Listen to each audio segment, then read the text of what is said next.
Welcome back to First and 5, the NFL show where we give you 5 things to look out for every single weekend. Going into the divisional round this week, there is a lot to talk about, especially after an insane wildcard round last week. But now, I've got a question for you. Is this finally Josh Allen's year? Because last week, Josh Allen and the Buffalo Bills snuck into Jacksonville and somehow came out with a win. And the reason I say somehow is because during that game, the Jaguars felt like the better team. And despite the Bills being a good team themselves, this is a Jaguars team that went 13-4 in the regular season and won their last 8 in a row. You guys were trying to cuss Liam Cohen at the start of the season, but he has proved that he is a serious head coach. Duval.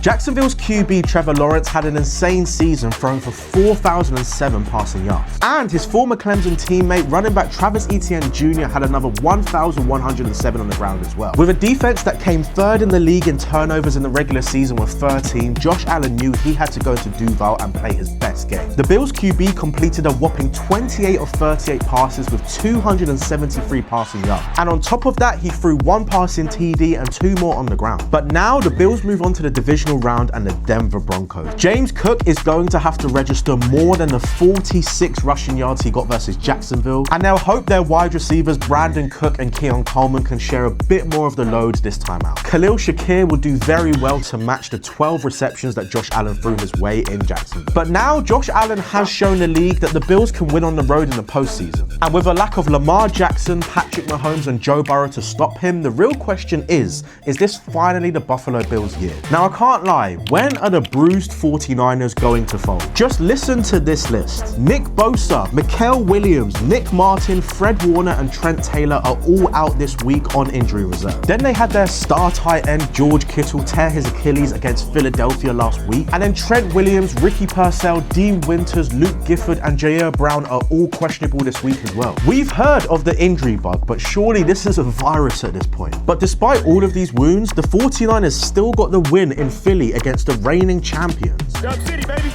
Great work. But let's be real, the Eagles have looked awful this season and they lost that game more than the 49ers won. And that was further vindicated with the Philadelphia Eagles sacking their offensive coordinator Kevin Patullo earlier this week. But back to the 49ers, things are not going to get easier because after playing Philly on Sunday night last week, they now have to go to Seattle on the Saturday night this week. That means they're going to have to play on a short week in a completely different time zone while Seattle has been resting for 2 weeks. Add in the fact that the Seahawks are a pretty serious team, I mean they're the 1 seed, and you start to see a game that could be a blowout. Now hot take, I don't think a lot of NFL fans realize how important special teams are, because this year's wildcard round was wild. 4 of the 6 wildcard games this year came down to 1 score, with the other 2 games being 1 score at the end of the 3rd quarter. And that crazy aspect of the 2025 NFL regular season is now permeating into the playoffs. But when the quality of teams is so close, the margins of each phase of the game tighten. And this is why special teams are becoming the star of the show. We need to take these guys more seriously, because it always feels like we're talking about offense and defense and which coaches are drawing up the best schemes and which skilled players are the most impactful. I mean, look at Brandon Aubrey and Cam Little. These 2 kickers have completely changed how OCs and DCs need to think about the game. Field position people. Irish kicker Charlie Smythe was elevated to a New Orleans Saints roster that had just won 2 games out of a possible 11. But then the Saints would go 4-2 in the 6 games that Charlie Smythe started. Now don't get me wrong, Tyler Shuck's introduction at QB for the Saints might have had a lot to do with that as well. But 3 of those games were only 1 score, and Charlie Smythe kicked the game-winning field goal in the Saints' 20-17 win versus the Panthers. It only backs up my point further. Special teams are becoming a lot more important in the NFL today. So going into the divisional rounds, don't be surprised if a kicker, punter, returner, or even an open field player makes a game-defining play. Now, we know the Texans' defense is good, but can they carry them past the New England Patriots? Because I'm not gonna lie, in Houston, I think we've got a bit of a dark horse for the Super Bowl. Now, the Patriots frankly embarrassed Justin Herbert and the Los Angeles Chargers, winning 16-3 in the wildcard round.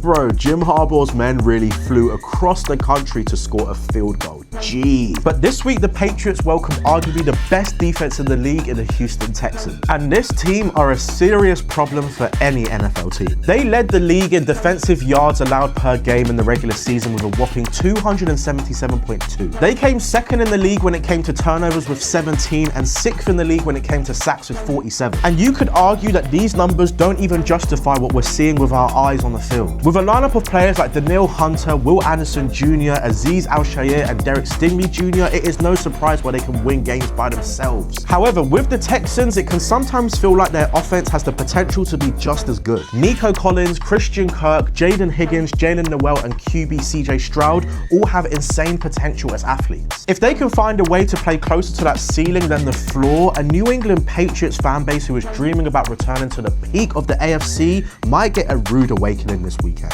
Do you ever wonder why European football, especially English football, doesn't have as much character as the NFL? Now I get it, it's a different country with a different audience. We don't need as much pageantry over here. But if you go to a football game, or better just go to social media comments, all you'll see and hear is games gone, games gone, games gone. In the NFL though, the game is well and truly here. Because I can't get the image of Caleb Williams grating cheese in a post-game interview on live television out of my head. After beating the Green Bay Packers in the wildcard round after an insane fourth quarter comeback, the Bears QB went on to do his post-game duties. And then he was handed some cheese and a cheese grater. You can probably guess what he did next. And for those that don't get the joke, the Green Bay Packers are nicknamed the Cheeseheads. That is a character celebrating if we've ever seen it. It would be like an Arsenal player eating chicken in his post-game interview to try and mock Spurs' cockerel. And imagine if that actually happened. And despite completing only 50% of his throws last weekend, Williams would throw for over 350 yards and 2 passing TDs. And we need to talk about that 4th down throw to Rome Odunze.